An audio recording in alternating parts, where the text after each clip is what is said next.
अगर आप भी लेना चाहते हैं देश दुनिया की तमाम जानकारी तो आज ही सब्सक्राइब करें हमारे चैनल को। साथ ही नीचे दिए बेल आइकन को जरूर दबाएं ताकि हर अपडेट आप तक पहुंच सके। नमस्कार, हिंदी दिवस पर प्रभाव साक्ष्य की इस खास पेशकश में आप सभी का स्वागत है। आज हमारे साथ जुड़ रही हैं युवा साहित्यकार इंदिरा डांगी जी। इंदिरा जी से सवालों का सिलसिला शुरू हो उससे पहले आपको जरा उनका परिचय देते हैं कि कैसे इंदिरा जी ने कम उम्र में बड़े बड़े मुकाम हासिल किए हैं। 13 फरवरी 1980 को मध्य प्रदेश के दतिया में जन्मी इंदिरा डांगी ने हिंदी के हाल के कथाकारों में अपनी खास जगह बनाई है। इंदिरा जी की कहानियों का अंग्रेजी सहित कई भाषाओं में अनुवाद हो चुका है। इंदिरा जी द्वारा लिखित नाटकों का मंचन विदेशों में होता रहा है और आपकी रचनाएं विदेशी पत्रिकाओं में भी प्रकाशित होती रहती हैं।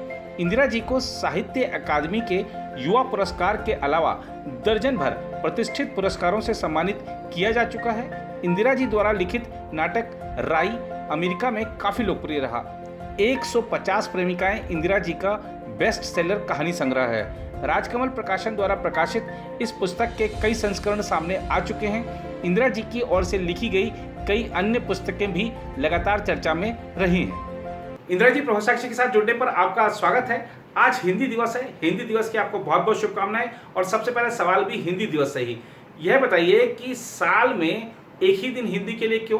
क्या एक ही दिन तमाम विचार गोष्ठियों का आयोजन करके और हिंदी को आगे बढ़ाने का संकल्प लेके ही हिंदी का भला किया जा सकता है?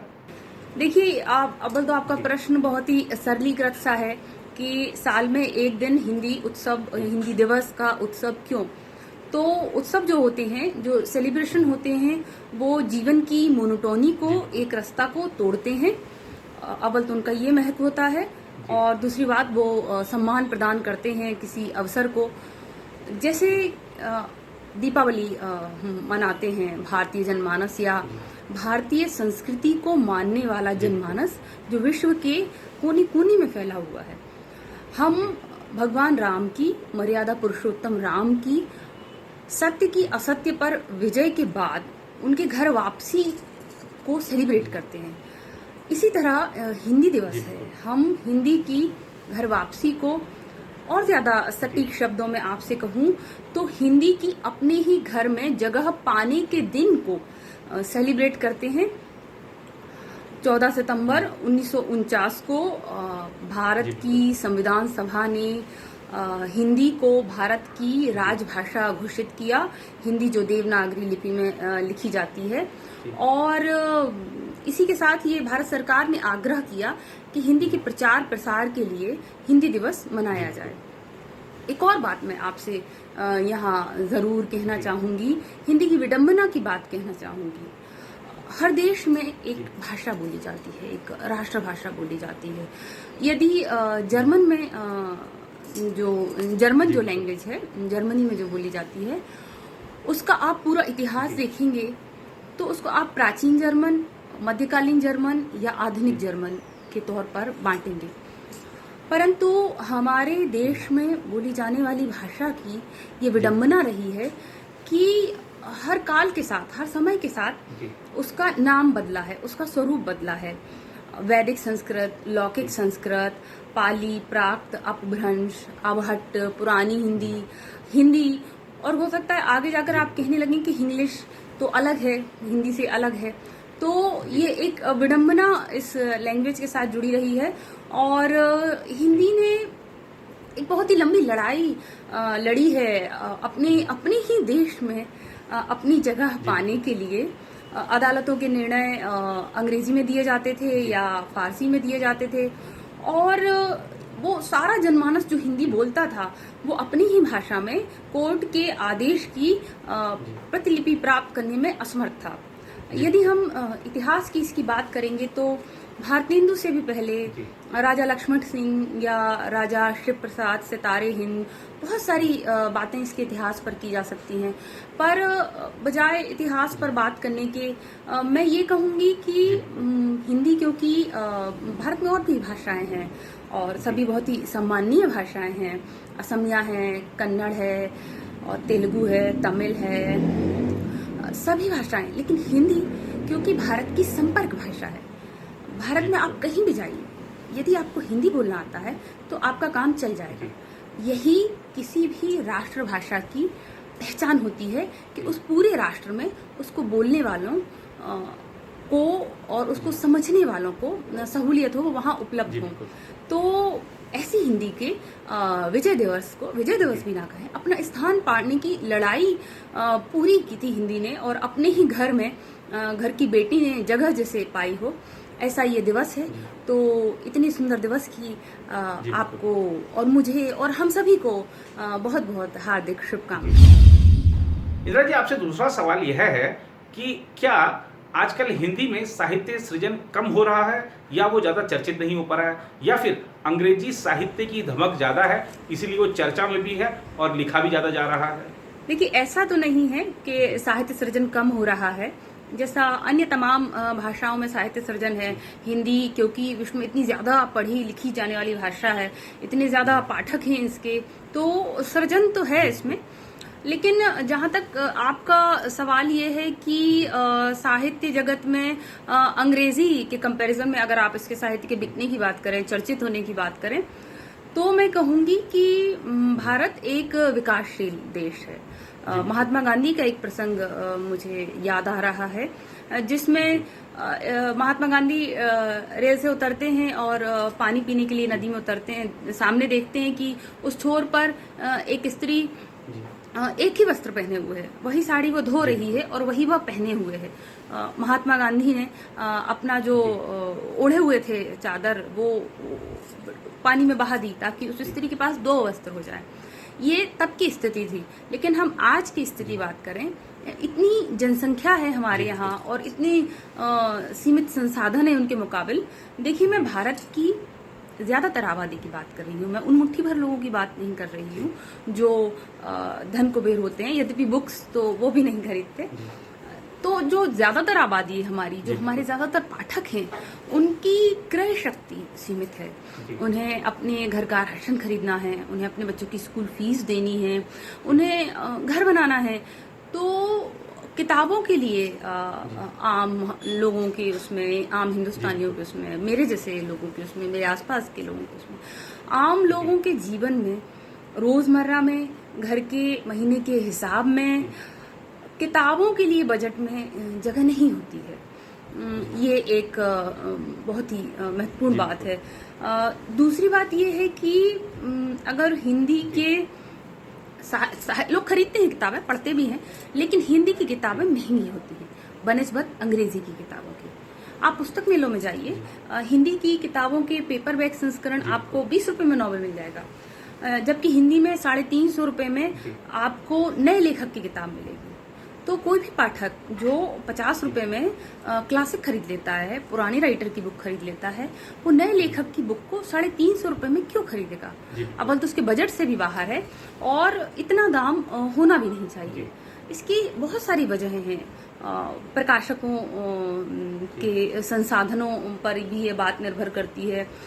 एक और बात है, हिंदी क्योंकि भारत की राजभाषा है और प्रकाशकों को बहुत सारा बहुत अवसर उनके लिए होता है कि हिंदी को वो लाइब्रेरीज में या सरकारी खरीदी में दे सकें। इस वजह से ज्यादातर हिंदी की किताबों के दाम ऊंचे होते हैं जितने नहीं होने चाहिए। मैं कहती हूँ आप 10 रुपए में किताब बेचिए, एक जेब से 100 रुपए निकले, इससे बेहतर है कि 10 जेबों से 10-10 रुपए निकले। लेकिन विडंबना है हिंदी की, विडंबना भाषा की तो नहीं होती खैर, लेकिन लोगों की बात मैं करूं तो उनके अपने संसाधन सीमित हैं। प्रकाशकों की बात करूं तो उनके अपने संसाधन सीमित हैं। तो ये हम लोगों की विडंबना कह लीजिए, हम साहित्यकारों की विडंबना कह लीजिए कि ये स्थिति है। तब भी कहूंगी कि साहित्य यहाँ पर जीवन है, जीविका नहीं है। अगर हम हिंदी में लिख रहे हैं तो हम ये सोचें कि दूसरी भाषाओं की तरह हम हिंदी से अपना रोजी रोटी चला लेंगे, खर्चा चला लेंगे, तो ये नहीं होता है। लेकिन इसी का एक दूसरा पहलू है, हिंदी पूरे विश्व में बोली और समझी जाती है। हमारे पाठक करोड़ों में हैं। हिंदी के पाठक, आप वेबसाइट देखिए, उनके हिट्स किसी के 30 लाख हैं, किसी के 40 लाख हैं। हिंदी की ई पत्रिकाओं पर इतने हिट्स होते हैं। तो एक बात इस तरह से अगर आप कह रहे हैं कि हिंदी की किताबें कम चर्चित होती, कम बिकती हैं, चर्चित शब्द का प्रयोग ना करें।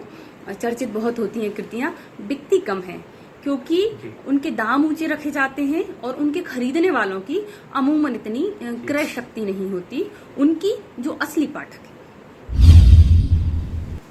इंदिरा जी, आजकल एक चलन और देखने को मिल रहा है कि साहित्यकारों की आलोचना उनकी लेखनी को लेकर नहीं, उनकी विचारधारा को लेकर होती है। इसे कैसे देखते हैं? लेखक के व्यक्तिगत जीवन पर इतने सवाल क्यों?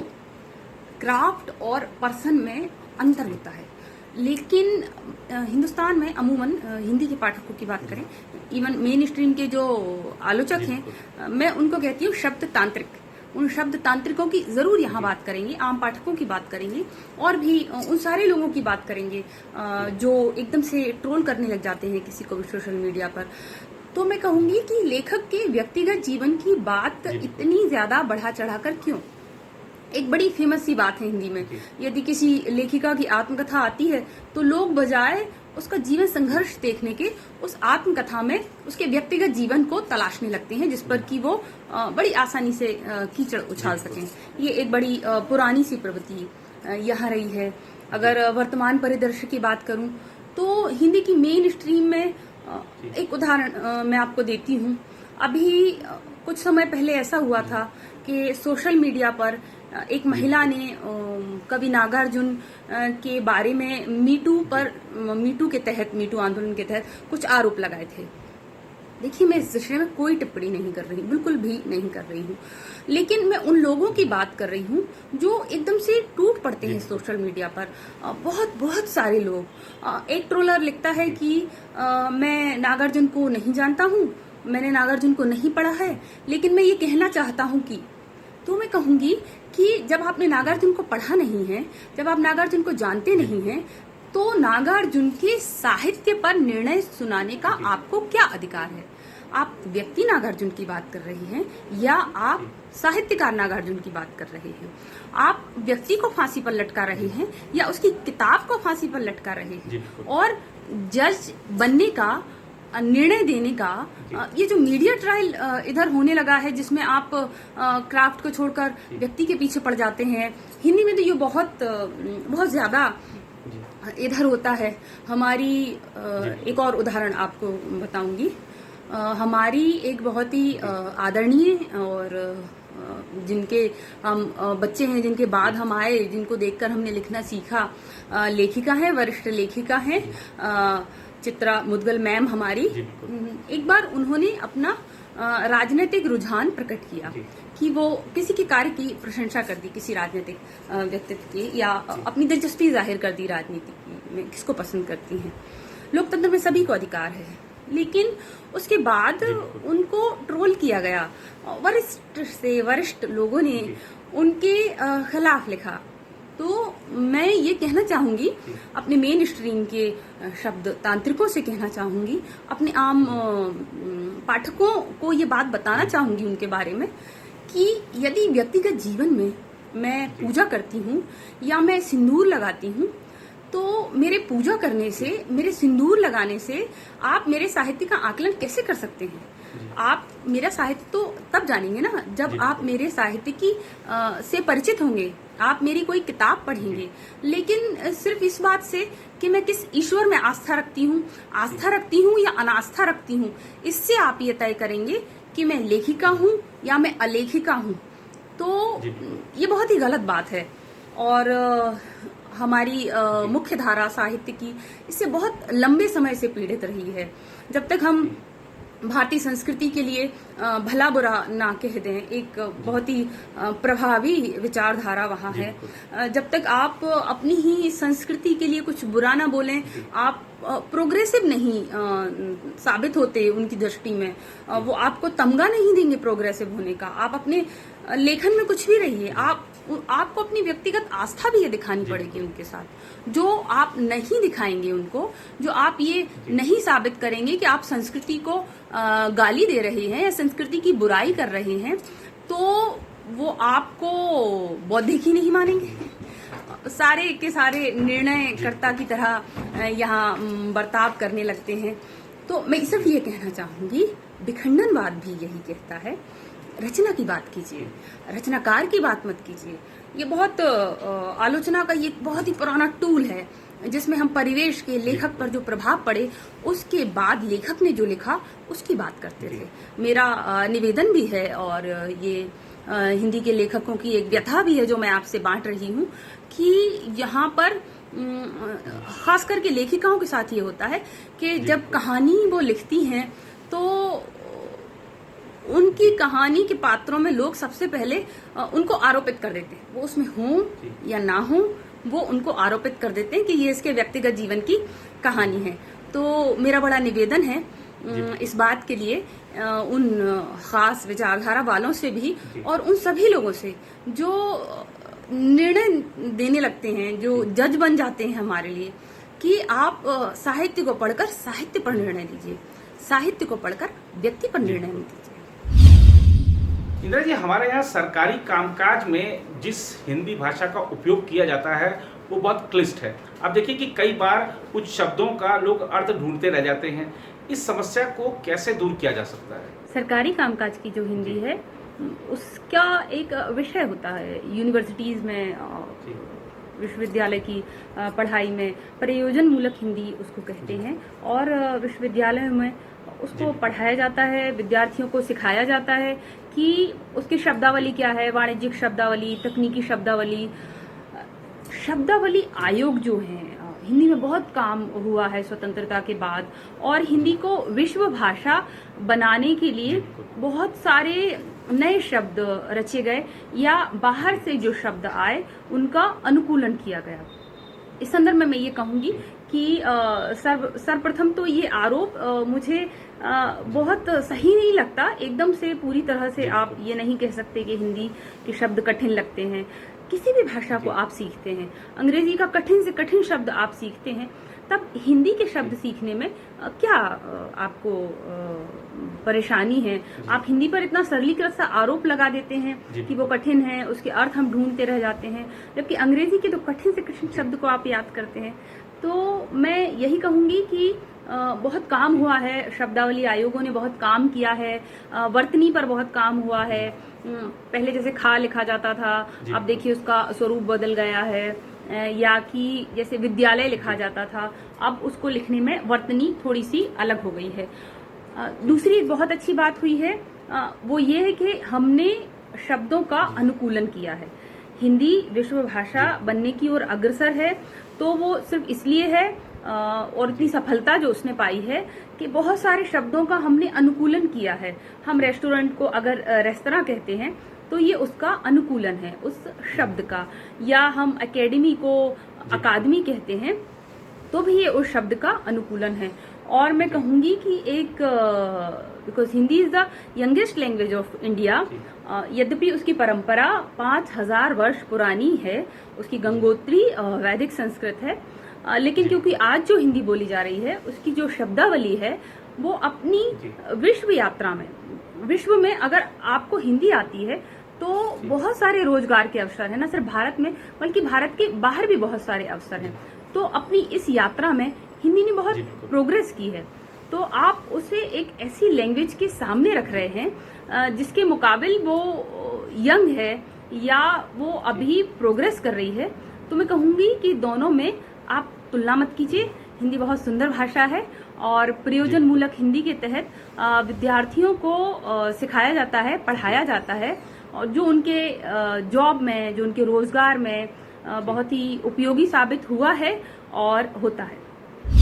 इंदिरा जी, एक और बड़ा सामयिक सवाल है कि आज भी अंग्रेजी को ही रोजगार परक भाषा के रूप में देखा जा सकता है, हिंदी को वह दर्जा क्यों नहीं हासिल है? आप शासन के स्तर पर या नीतियों के स्तर पर क्या कमियां देखती हैं, कहाँ कमियां देखती हैं? रोजगार परक भाषा तो अंग्रेजी है, अगर तो हिंदी भी है, हिंदी से भी रोजगार मिलता है और हिंदुस्तान के बाहर भी मिलता है।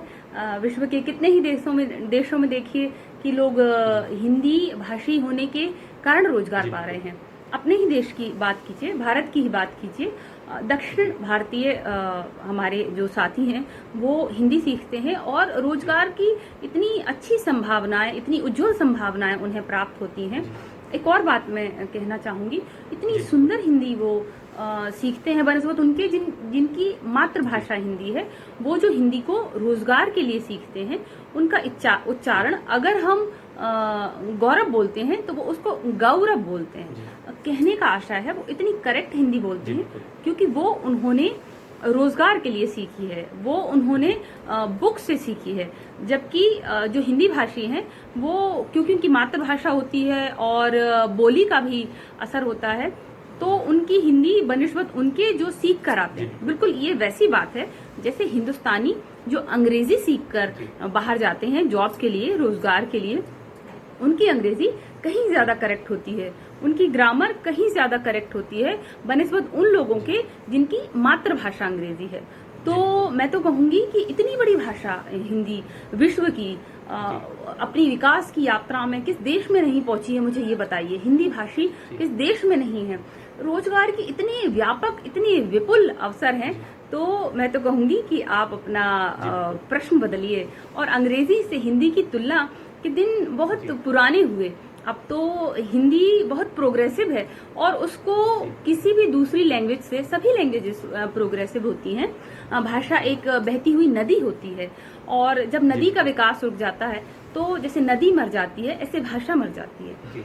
जो लैंग्वेज आपको रोजी रोटी दे रही है वो सिर्फ वही भाषा सीखी जाएगी, पढ़ी जाएगी और आगे बढ़ेगी। और हिंदी यदि विश्व में इतना ही व्यापक स्तर पर वो फैली है तो इसका कहीं ना कहीं कारण तो ये होगा कि उसमें रोजगार की संभावनाएं हैं, उसको बोलने वाले लोग विश्व में हैं। तो मैं आपसे कहूंगी कि आप अपना प्रश्न बदलिए क्योंकि हिंदी बहुत ही रोजगार मूलक भाषा है। प्रधानमंत्री नरेंद्र मोदी ने भारत को आत्मनिर्भर बनाने का संकल्प देशवासियों को दिलाया है।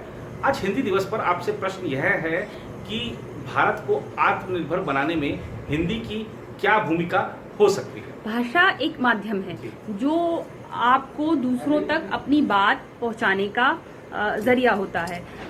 व्यापार में, नौकरी में, रोजगार की संभावनाओं में इसकी बहुत ज्यादा आवश्यकता होती है। जहाँ तक हिंदी की बात है, भारत को आत्मनिर्भर बनाने में हिंदी की बात है, तो मैंने कहा पूरे भारत में भी, जैसे कि आपके पिछले प्रश्न के उत्तर में मैंने कहा था, पूरे भारत में यदि आप हिंदी भाषी हैं तो आप, और आज तो मैं कहूंगी कि यदि अमेरिका में भी आप हिंदी भाषी हैं तो भी आपका काम एक हद तक चल जाएगा।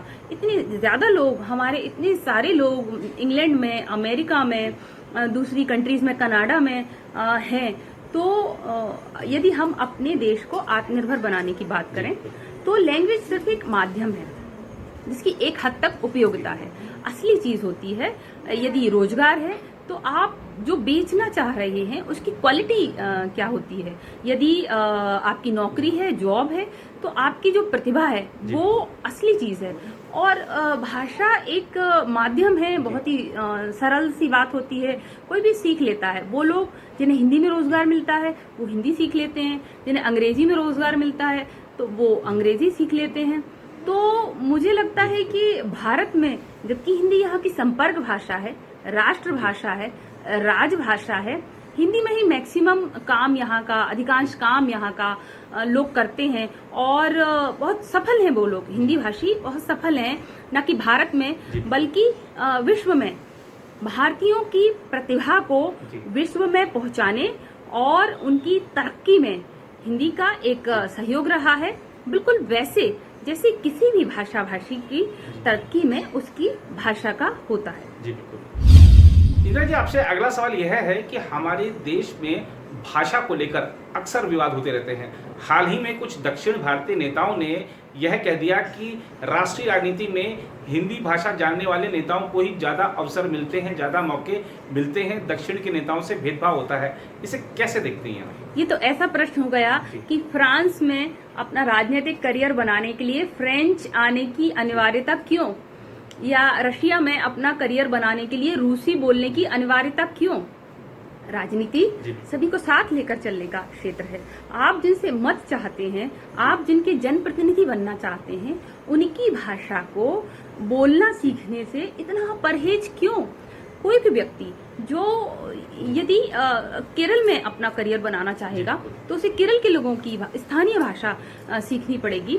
यदि दिल्ली में अपना करियर बनाना चाहेगा तो उसे वैसी भाषा बोलनी पड़ेगी जैसे दिल्ली के लोग बोलते हैं। स्थानीयता से ही राजनीति में, स्थानीयता को साथ लेकर यदि हम कहें, राजनीति में आगे बढ़ा जाता है। ये तो बहुत ही सरल सी बात है और इसमें ये वो भी बहुत अच्छी तरह जानते हैं जिनकी ये टिप्पणियां हैं। मैं कहूंगी कि भाषा को लेकर इतना झगड़ा क्यों? साउथ की सारी भाषा इतनी प्राचीन और इतनी सम्मानीय हैं और साउथ इंडिया से जो नॉर्थ इंडिया में आते हैं युवा रोजगार के लिए, इतनी सुंदर हिंदी बोलते हैं, हिंदी सीखते हैं, अपने जीवन में सफल होते हैं। तो किसी भी राजनेता को, किसी भी व्यक्ति को जिन लोगों को जीतना है, जिनका प्रतिनिधित्व करना है, देखिए बातों में थोड़ा सा फर्क है। एक ये कि वे राजनीति में एक पद पाना चाहते हैं, दूसरा ये कि वे जनता का प्रतिनिधित्व करना चाहते हैं। आप जिस जनता का प्रतिनिधित्व करना चाहते हैं, आपको उससे उसी की भाषा में बात करनी पड़ेगी। आप सिर्फ ये क्यों कहते हैं कि आपको पद नहीं मिला? क्योंकि आपको उस पद तक पहुंचाने वालों की भाषा नहीं आती थी। इस प्रश्न में ही इसका उत्तर निहित है। इंदिरा जी, आपसे अंतिम प्रश्न यह है कि इस समय कोरोना काल चल रहा है, चाहे पर्व हो, त्योहार हो, दिवस हो, सबको बनाने की परंपराएं बदल गई हैं, अर्थ बदल गए हैं, स्वरूप नया नया दिख रहा है। इस कोरोना काल में हिंदी दिवस जिस रूप में मनाया जा रहा है, एक युवा साहित्यकार, महिला साहित्यकार होते हुए आप इन सबको कैसे देखती हैं? इस हिंदी दिवस पर आपका संदेश क्या है? देखिए, हर संकट काल अपने आप में कुछ अवसर भी साथ लेकर आता है और कोरोना काल में अगर ये हुआ है कि हम मास्क और सैनिटाइजर लगाने लगे हैं, इस्तेमाल करने लगे हैं, हम घरों में रहने लगे हैं, बच्चे ऑनलाइन पढ़ाई कर रहे हैं, तो इसका एक असर है जो बहुत लंबे समय तक लोगों पर रहने वाला है। और अभी अगर हम देखें हिंदी दिवस के विशेष उपलक्ष्य में हिंदी दिवस मनाया जा रहा है। जिस तरह पहले बच्चे स्कूल में प्रस्तुतिकरण के लिए कविताएं याद करते थे, प्रेरक प्रसंग याद करते थे, मेरी बेटी अब ऑनलाइन क्लास में वो प्रस्तुत करेगी, एक ऑनलाइन समारोह उसके स्कूल में आयोजित किया जाने वाला है। हमारे कॉलेज में हम एक ऑनलाइन कार्यक्रम हिंदी दिवस पर प्रस्तुत करने जा रहे हैं। तो ये कुछ इस तरह का है कि भले ही हम दूरी के साथ नजदीक हैं, पर इसकी अप्रोच बहुत है, इसकी रेंज बहुत है। वो कार्यक्रम हिंदी दिवस का जो सिर्फ मेरे कॉलेज में होना था, अब मैं अगर प्रयास करूं तो उसे पूरा देश और उससे भी आगे बढ़कर पूरा विश्व उसको इंटरनेट पर देख सकता है। तो ये किसी के भी लिए, बिल्कुल किसी भी कार्यक्रम के लिए या किसी भी गतिविधि के लिए एक बड़ा अवसर भी लेकर आया है। इंदिरा जी, प्रभा साक्षी के साथ जुड़ने पर आपका बहुत बहुत धन्यवाद और आपको एक बार फिर से हिंदी दिवस की बहुत बहुत शुभकामनाएं। तो आज के इस कार्यक्रम में इतना ही, आज की इस चर्चा में इतना ही। बाकी देश दुनिया की खबरों के लिए बने रहें आप प्रभा साक्षी के साथ।